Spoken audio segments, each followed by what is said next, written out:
ahead. What's your initial just thoughts on playing Dallas the next time? What do you see this game? Maybe I think you didn't play in the last game in Dallas. Yeah, I mean, watching the game, I see a lot of small ball. A lot of small ball going on. It just brings us back to the Clipper series. Just defending the ball and all the rotations you have to guard and dudes have you in isolations and stuff like that. So we just got to be prepared and ready to move our feet without fouling. You said before that when teams go small, you take that. Oh, yeah.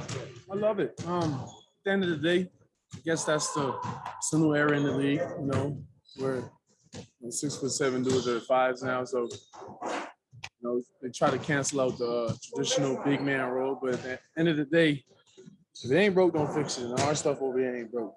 We stay true to our culture, and we try to punish matchups just like how they try to punish bigs on the perimeter. So, it's just this is how the game goes. You got to stand in front of your man and make sure you just finish strong around the rim. What was the first time this season where someone was small and you were like, what is this? Yeah, I'll say definitely the Clipper series. Yeah, I think Man was on me playing at the 5 and him and Marquise Morris. It's a weird it's a weird lineup. But at the end of the day, you just got to guard. You believe in coach and the scout that we have to make sure that we're in the right positions, especially when they want to play hockey with the ball and get people moving. So you just gotta stay disciplined and be alert, on how this thing's going, because they tee up a lot of threes and shoot a lot of threes. Sorry, Jay. You told us in the past how much fun you have competing against Luka each time. So how much are you looking forward to getting him in a playoff series? In a playoff game, he's probably going to be a different beast. But we're going to try our best to just mainly stay out of foul trouble and just moving our feet without fouling and just playing to the level of the legal physicality out there and rebound the ball and close out possessions. When I bring up defending Luka, what's the first challenge that comes to mind? Damn near everything. Everything. Your man do everything. He knows where his guys are at on the floor. He can get to the rim anytime.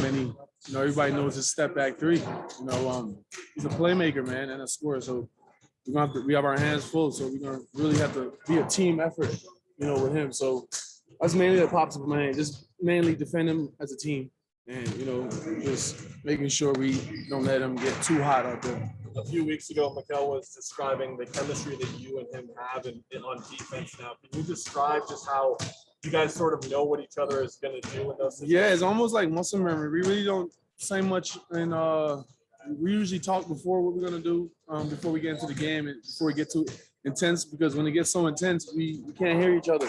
So it's really off of seeing what he does, just reading off his body language and how his angles are set up, and he knows if he's beat or he can't get through. He knows I'm on the other end for him until he gets there. So, this is all of that. It's all that stuff. Just doing a lot. Just having a lot of failure. Dudes scoring on us. I think one time it was Cat and Anthony Edwards with me and him trying to guard, and them dudes got off pretty hot at our place. So just having experiences, having tough matchups throughout the game, and just learning from those. Another good one is Jokic and Jamal Murray. Knowing that they're going to do 100 pick and rolls in the fourth quarter, and you're going to have to guard all 100 of them, and they might just score 80 plus out of them things, and you have to deal with it. That's just how we come a long way, just learning from where we're at in the pick and rolls. How much do you feel that you've grown in, being so assertive in targeting those mismatches and punishing guys do those small? Yeah, just communication. Hearing what they're saying out there. A lot of people have different terminology, but this is the NBA. We know everybody's plays. We all know each other's plays, but just the terminology and how they're set up. So whatever they're throwing at us, some people go under to keep the matchups, and when they go under, I try my best to get a good hit on them and seal them and bring them down to the rim where they have to switch. Just being a big target on sealing. Sometimes it's not even just to seal to go to the rim to score; it's just to create and just to bring attention down there and to get to open up the floor. So it's a lot. It's a lot in this series I'm gonna have to do, but mainly just being alert on what the defense is giving us and making sure I complete all my roles. When did you start to, what season did you start decoding since you were hearing like, okay, that means that? Yeah. What season? I really learned it from DeAndre Jordan. I don't think nobody knows that, but that man, I think he knows every play. That, every time I played against him, he knows what's coming. So, I started to key in on that a little bit. Him giving his guys an alert that, such and such is coming. And he might have a different terminology for, but I definitely know what he's saying. He's calling on our plays. So, I mean, it's the league. A lot of dudes been in the league for a while, so they've probably seen it a lot. But, just hearing that from the vet, the amount of times I've played him, every time we do a hand action, he's calling it out. He already knows what it is. So I try my best to really just learn the coverages of teams and how they communicate to each other. And that's just like a little pointer I keep to myself, on how to really get CP open or book open.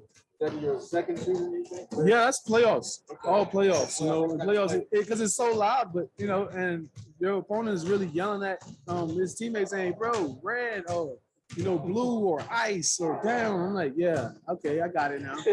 I'm like, okay, that's what that means. Okay, I got you. All right. So now I know the angles on how to get CP open without even communicating or trying to get a slow screen into a drag and fast breaks and stuff like that. DA, to Gerald's question, you used your dribble a lot last series. Is that kind of what you were talking about a couple weeks ago, where it's like getting back to your college back a bit with the spin turnaround? Yeah.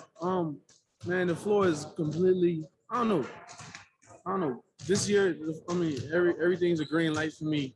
When I have the ball in my hands, I feel like I could do anything with it. Just knowing how teams guard me and what to expect and where my teammates are at. I'm starting to be, way more comfortable to where I can make the play or I could be the playmaker when I have the ball. So, definitely with all the spins and using the dribble and using my size, I'm definitely starting to, get in rhythm. Not starting though, but I am in rhythm with all of that now.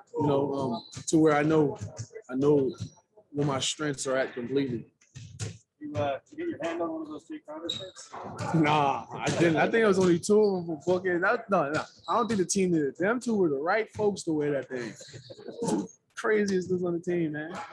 Yeah, that was the perfect duo to do that. They sent a little message, man. It's been a couple years since we asked for an update, but Luka owed you money at one point. Oh, yeah. Back now? I never got that bread, man. Luka, I'm gonna need my money. I need my money. We still playing ping pong, and that man still didn't get my $1,000. Yeah, Mavericks don't have a lot of bigs, but they have foul. Maybe Bobby might get a minute or two. But what's it like going up against those guys? And do you look forward to switching or staying home when it comes to those guys in the pick and roll going downhill? At the end of the day, in that pick and roll, you have Luka Doncic in that pick and roll. You don't know what to expect. You have dudes, make shots that they don't normally take, and probably take shots and have a lot of opportunities. When he's in that pick and roll, it's mainly, what coach wants, and mainly what the dudes are giving us in the pick and roll. How aggressive they are in that pick and roll. Is he sprinting out of the pick and roll? Is he popping? I don't know. I haven't played against Powell as much, but I just know he's a real smart center. He's pretty athletic and he's fast, just as athletic as me. And he's pretty smart on the defensive end as well, where he can switch out and he can guard on the perimeter as well. So you just don't have to really lock in and communicate on what them dudes are giving us in the pick and roll, whether he's rolling all the time or popping. Seems like above the rim challenge for you when he plays. Yeah, it's the NBA and it's the playoffs. You just don't have to guard straight up. A lot of dudes can surprise you with a lot of things in their arsenal. So I'm just ready to guard anything, to be honest, because them dudes put up a lot of threes, man. You don't know who's gonna shoot a three. So you just gotta guard. Put a hand on them. Period. All right, now. Appreciate y'all. Oh, no. I'm glad you got your